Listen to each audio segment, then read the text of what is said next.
You wake up to the sound of dripping water. Not rain, not a river, but something hollow and echoing, like a cracked pipe inside a forgotten dream. Your eyes open slowly, stinging from a sweet, smoky mist, and for a moment you don't know where you are. Your heart beats faster when your fingers touch silk, real silk, beneath you. Voices float somewhere behind a curtain, laughter, music, a faint moan asking for more opium, just a little more. You try to stand, but a heavy golden hairpin slips from your hair and falls into your lap. It is not yours. None of this is yours. When you catch your reflection in a polished bronze mirror, the shock freezes you in place. Your face is painted white with butterfly wing blush, your lips stained in a soft Shanghai blossom red, your hair twisted into an elegant courtesan's knot. You whisper, trembling. Whose body is this? And the curtains part. A tall man in a navy merchant's coat steps inside. His expression softens when he sees you awake. There you are, he says gently. The new courtesan of the Jade Parlor. Your throat tightens. You have woken up not as yourself, but as a courtesan woman in the opium parlors of 1890's Shanghai. A world where beauty is currency, addiction is escape. And every whispered promise can break a life. And before the night ends, you will have to choose. Stay alive in this world, or change it. The Awakening in the Jade Parlor. The Jade Parlor sits in the misty heart of the international settlement, where foreign ships glow like restless spirits on the Huangpu River. The streets outside tremble under lantern light, rickshaws clatter, vendors shout, men stumble out of gambling rooms with pockets turned inside out. But inside the parlor, everything is slow. Soft. Sweet. A place meant to loosen the mind and silence the ache of reality. You sit on the silk daybed, gripping the golden hairpin, your pulse racing. Perfume hangs heavy in the air, opium smoke mixed with jasmine, the scent of women trained to soothe the wounds of a harsh world. A woman enters softly. She's older, beautiful in a quiet way, wearing a jade-green robe embroidered with cranes that glide across the fabric as she moves. Her voice is controlled, but her eyes reveal exhaustion that no powder can hide. You must be frightened, she says, kneeling beside you. I was too, on my first day. My first day? You swallow. I'm not supposed to be here. I don't belong. She places a gentle hand on your shoulder. None of us belonged here, child. But life brought us regardless. Her name, she tells you, is Madame Cinny, the keeper of the Jade Parlor. She explains things slowly, as if speaking to someone waking from a fever. You are Hua Lian, a young courtesan purchased 2 months ago from an impoverished village. You were meant to serve wealthy foreign customers, entertain them, pour them tea, sing for them, and, when the night demanded, become their momentary escape. But Hua Lian, she adds softly, has always been different. Quiet. Gentle. Haunted. As if carrying memories that don't entirely belong to her. You flinch. Because her words feel like they're meant for you. I'm not Hua Lian, you insist weakly. I don't remember any of this. Madame Cinny studies you long, deep.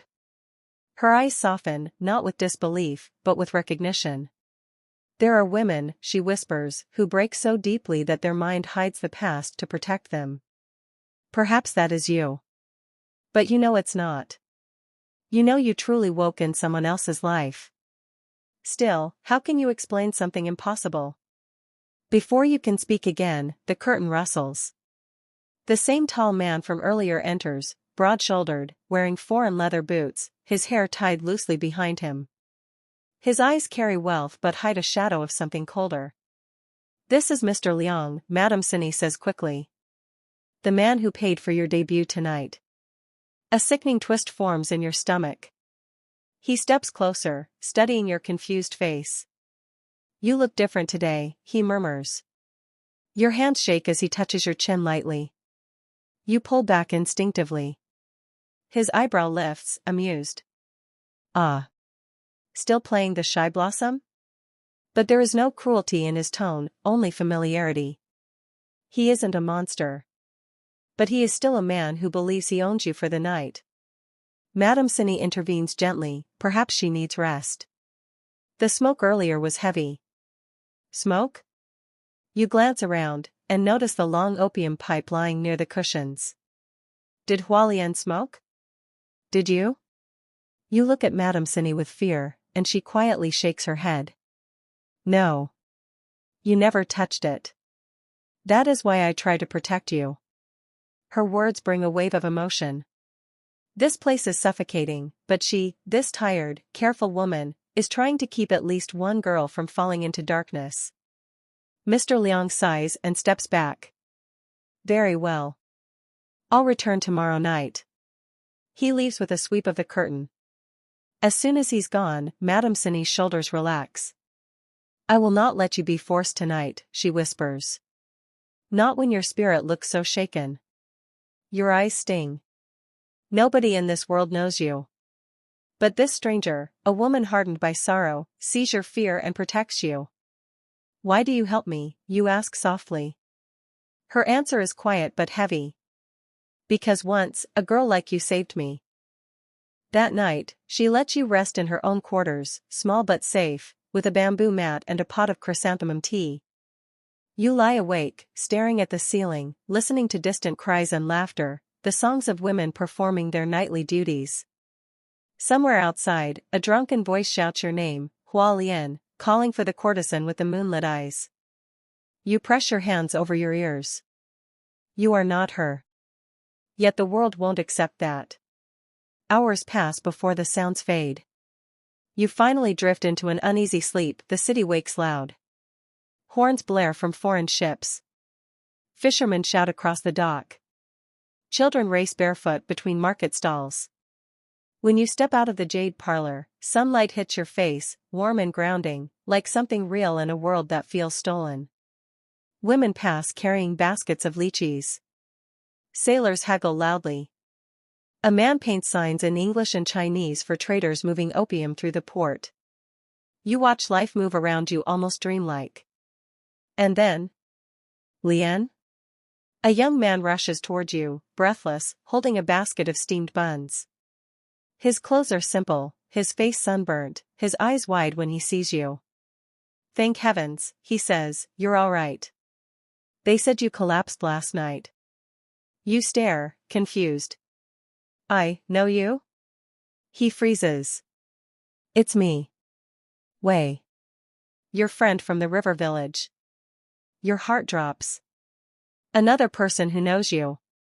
Or knows her, the girl whose life you've stepped into. You swallow hard. What was I like? Before I came here? Wei's eyes fill with something a mix of sadness and guilt. You were soft-spoken. Too gentle for this world. His voice lowers. It wasn't your choice to come here. I tried to stop them. I swear I did. A sting of anger flashes through him. They said selling you would pay my father's debts. I argued. Begged. His hands tremble.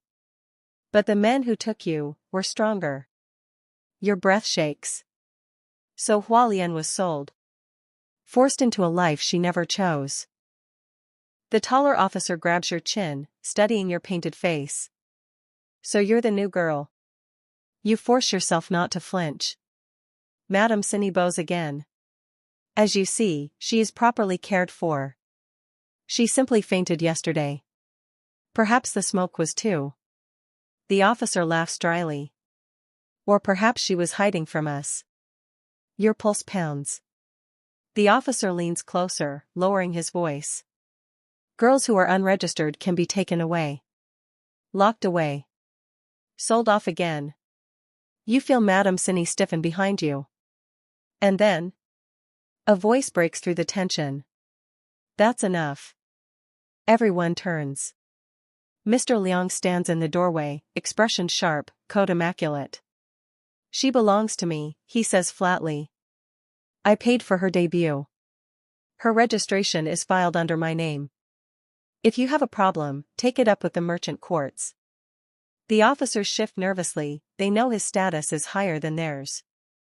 The taller one clicks his tongue. Fine. But we will be back. They leave reluctantly. The moment the door shuts, your knees nearly give out. Madame Cindy grips your arm, steadying you. Mr. Liang adjusts his cuffs, watching you with something unreadable. You owe me, he says quietly. Fear pulses through you.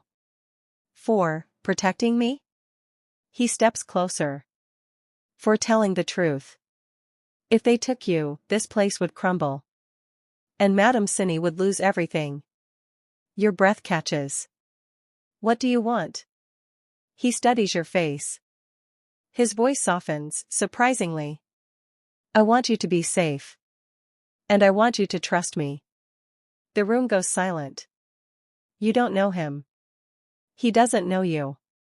But in this world, a dangerous, beautiful, broken world, he might be the only shield you have.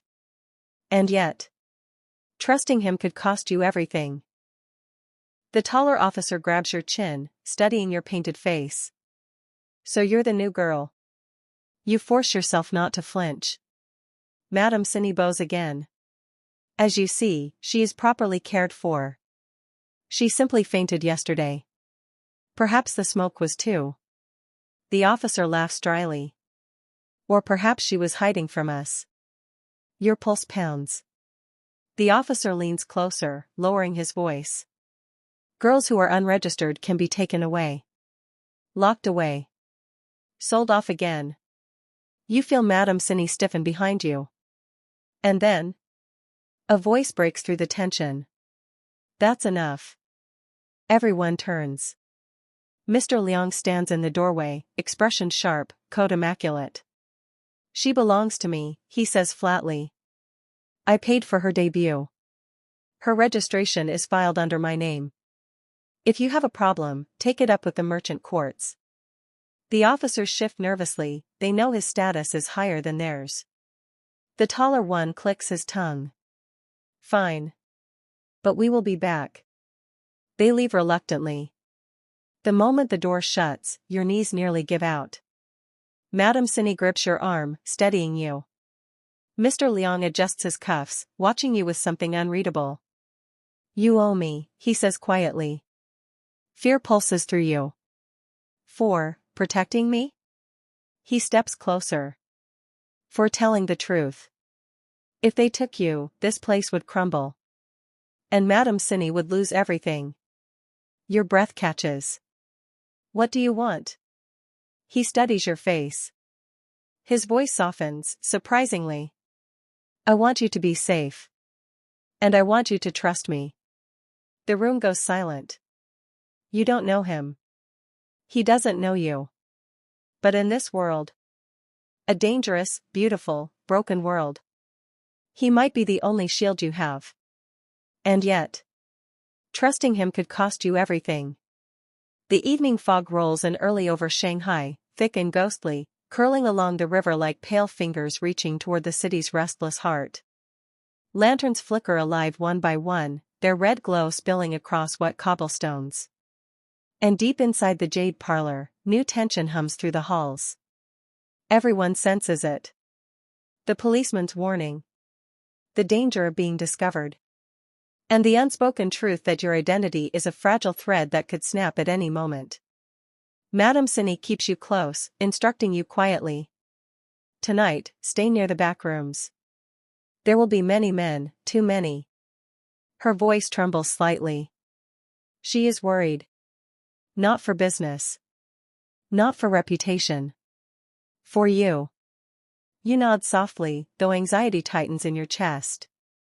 The silk robe feels heavier on your shoulders tonight. The painted mirrors feel like eyes watching every step you take. The music drifting in the parlor is slow, melancholic, like a heart grieving in secret. When Mr. Liang enters the hall, even the other courtesans fall silent. He is dressed in darker tones tonight, his hair pulled tighter, his expression unreadable, but sharper, urgent. He walks straight toward you. We need to talk, he murmurs. You stiffen. Madame Cindy hesitates, then nods permission. She trusts him more than she should. He leads you to a side corridor where incense curls in lazy spirals. I looked into your registration today, he says. Your stomach twists. And, you whisper. He lowers his voice. Hualien does not exist. Your breath stops. Your papers, they were never filed. Someone brought you here with no intention of protecting you. You step back, dizzy. It confirms everything. You don't belong here. And the girl whose life you're wearing was never legally recognized. If the police discover this, you won't just be removed. You'll be lost. Who brought me here, you whisper. Mr. Liang hesitates. A man named Zhao Sr. The name burns into you.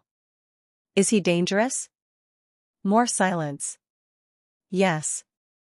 His voice hardens. He runs several opium dens.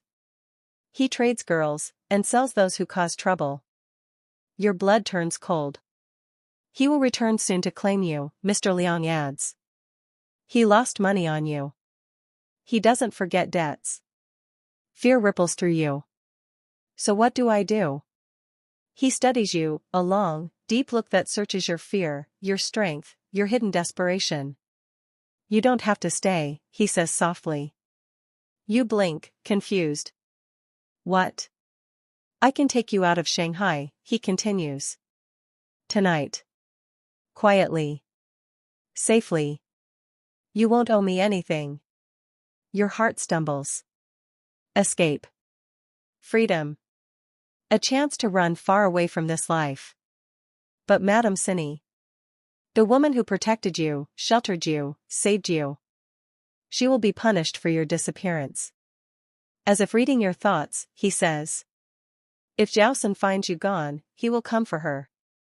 A knot of pain tightens in your chest. You expect me to leave her behind? He shakes his head. No. I expect you to choose. I cannot save both of you alone. But you and she together? Maybe. You whisper, breath shaking. What do you mean? There is a ship leaving tonight, he says. A merchant vessel headed to Nagasaki. 2 spots. But you must be willing to walk away from this place forever. You close your eyes. 2 spots. Not 3. Not enough for all of you. Why are you helping me, you ask?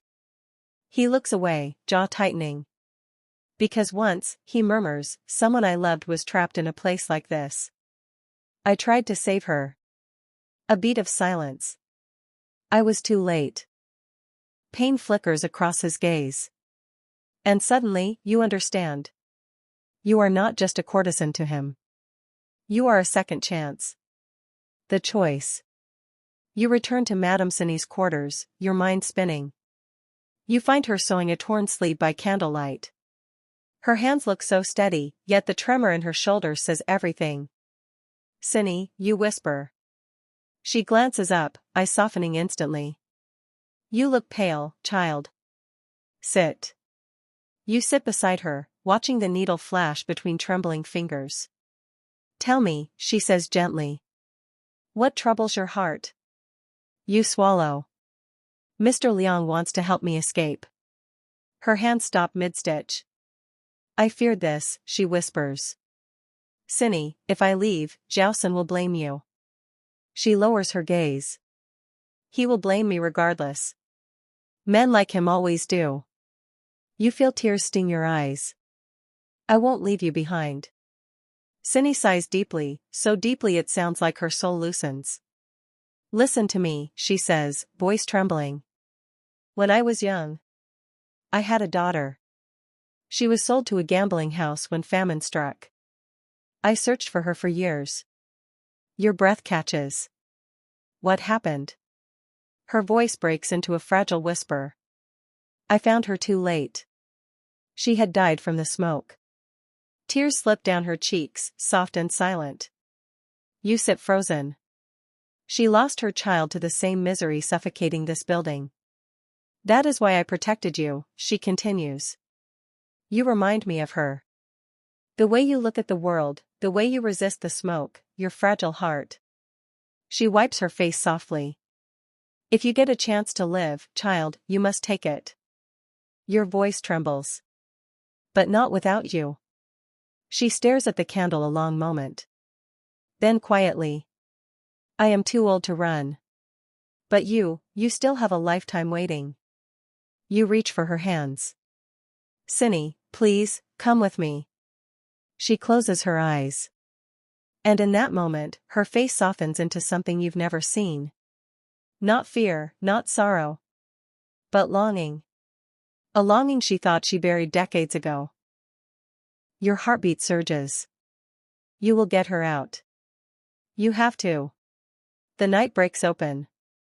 The parlor grows chaotic as night falls. Men arrive in waves, their voices loud, their laughter drowning the soft music. Opium pipes are lit in every room. Smoke thickens. Girls move gracefully in embroidered gowns, smiling with practiced gentleness. But beneath the painted faces, fear. Rumors spread that Courtesan is returning tonight. You feel the minutes slipping through your fingers like running water. You search for Mr. Liang through the crowded hall, dodging drunken hands and stumbling bodies. You find him near the staircase, speaking to the doorman. It's time, he says when he sees you. Courtesan's men arrived at the docks. We must leave now. Your pulse spikes. Cindy is coming with us, you whisper. His brows shoot up. That wasn't the plan. Please, you beg. If she stays, she dies. He studies your trembling face. Then exhales sharply. Fine. But we must hurry. You run to Cindy's room, grab her hand, pull her into the hall. She walks shakily, clutching a small wooden box, perhaps the only thing she owns. Her eyes glisten under lantern light. Is this really happening? She whispers. Yes, you breathe. We're going to live. But just as you reach the back door, a shadow steps into your path. A man with scarred knuckles, slick hair, and a smile that chills your blood. Zhao Senior, well, he says. My precious girl thinks she can run. Cindy gasps, stepping in front of you.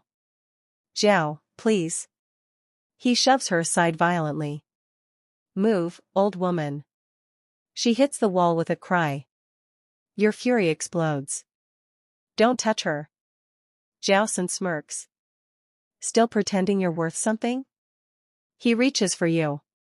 And a gun cocks loudly behind him. I wouldn't, Mr. Liang says, stepping out of the shadows. Courtesan turns, expression twisting into rage. You again? Meddling merchant trash. Mr. Liang's eyes burn with restrained fury. Leave the girl. Leave the woman. Or I swear. But Courtesan laughs. You won't shoot. Too many witnesses. Too much to lose. Mr. Liang's hand shakes slightly. Not from fear. From memory. From the girl he once failed. And you see it? He would shoot. He would risk everything. Which means you have to act first. You grab Cindy's arm, dragging her toward the back alley. Run, you shout. Mr. Liang fires a warning shot, forcing Zhao's men to duck. The courtyard erupts into chaos. You sprint through the alley, Cindy gasping beside you. The cobblestones are slick. Lanterns swing in the wind. Men shout behind you. Mr. Liang catches up, grabbing your hand. This way. He leads you through winding alleys until the smell of salt air fills your lungs. The docks. A ship waits, lamps dimmed, crew hushed. 2 spots. But you are 3. You turn to Mr. Liang, breathless. You're coming too. He freezes. I wasn't planning. You saved us. You don't have to stay here. He looks at the water, the ship, the dark open night. Then shakes his head. This city is my burden. I have debts to settle. People to protect. If I leave, who will fight men like Courtesan? Your heart cracks. Then, this is goodbye? He steps closer. Not goodbye, he says softly. Just a different path. His gaze holds yours, warm, steady, full of unspoken emotion. "Live well," he whispers. He turns before you can answer, firing another shot into the air to scare off the men pursuing you. Cindy squeezes your hand. "We must go." You board the ship, trembling, watching the city lights blur in the distance. Mr. Liang stands in the alley, smaller and smaller as the ship pulls away. He does not wave. He simply stands there, guarding the place you escaped, watching until the mist swallows everything. Hours later, you sit on the deck beside Madame Cindy. She leans against you, exhausted but safe. Her tears fall silently onto your shoulder. "Thank you," she whispers, "for giving me a second life." You stare at the horizon, where dawn begins to glow softly. A new world. A new identity. A new beginning. You don't know who you truly are. Or why you woke in another woman's life. But you know one thing. You chose to save someone. You chose courage over fear. You chose compassion over survival. And because of that, you are no longer a courtesan trapped in the opium parlors of Shanghai. You are a woman who changed her own fate. No matter where this ship takes you, your story is no longer one of misery. It is one of rebirth. And you carry that with you. Like a lantern in the dark, guiding you toward the life you always deserved.